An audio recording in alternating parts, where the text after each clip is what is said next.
morning! Kain tayo. Gumawa ako ng something different na nakita ko sa palengke. So, this is the first time I do this, yung flying fish na kilawin. Tinry ko lang. And, first time kong mag-debone nung flying fish. Kasi usually ginagawa ito ng father ko or yung mga brother ko. Yun, ginagawa nila. Ito ang nagugustuhan ko siya. So, nakakita ko ng flying fish sa market. And, ayan. Ayan, nilagyan ko ng pipino, sibuyas, yan. Ang aki. At saka, ang ginamit ko dito is organic na suka ng saging. Yung banana ripe, yan. Tapos, yung ulo niya, ginawa ko siyang soup. Nilagyan ko siya ng talbos ng kamote.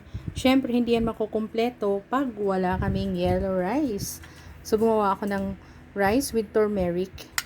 It's organic and naglagay ako ng lunis. So, let's eat. Let's eat.